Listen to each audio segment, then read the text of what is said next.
Now let us jump just for a second to verse 25 at the end, because I think that sets the scene here as we're thinking about what's happening.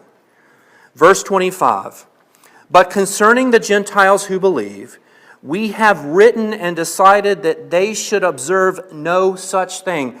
What is the no such thing? The Mosaic ceremonies, and particularly circumcision. They don't have to obey those. They don't have to observe those.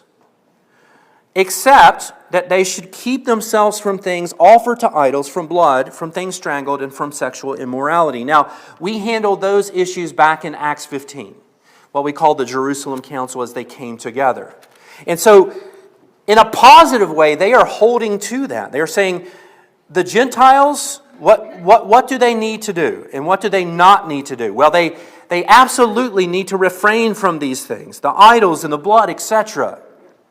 And what do they not have to do? They do not have to observe the Mosaic ceremonies. They don't have to do that. They're not required. Yet the Jerusalem church has strict adherence to it. So, how do we make sense of all this? Again, in some ways I'm very hesitant because I don't want to make something out of nothing. And I don't want to be too hard on the Jerusalem church at this point in time. But again, there are lessons here for us. And so I am going to suggest that they have compromised in three ways. Compromise number one, they were willing to compromise the unity of the church. Again, thinking about our text, what's the message here? Gentiles, you don't have to follow the ceremonies.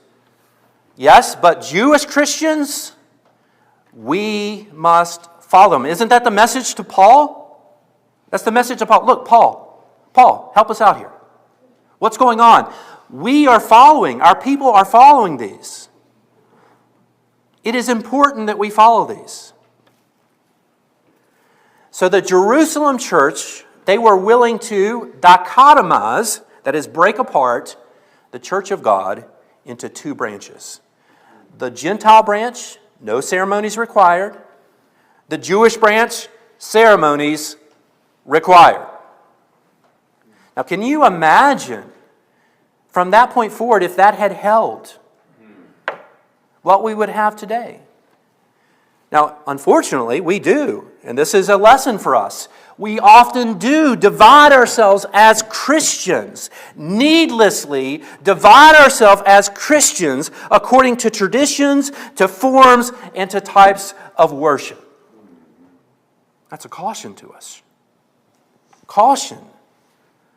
Lest we not do that needlessly. Now, I'm not saying we don't stand for truth. But we know, you know full well, we have those three major divisions amongst us today, do we not? The Protestants, the Roman Catholics, and the Orthodox.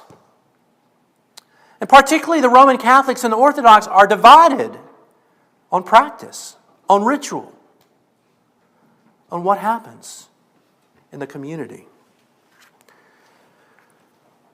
Let that be a lesson to us, not to divide needlessly. And we're also reminded that this is the desire of Christ, is it not? John 17:20, the desire of Christ is that we are one, he says. John 17:20, I do not pray for these alone, but also for those who will believe in me through their word. That's us in the future. Verse 21, that they all may be one, as you, Father, are in me, and I in you, and that they also may be one in us, that the world may believe that you have sent me.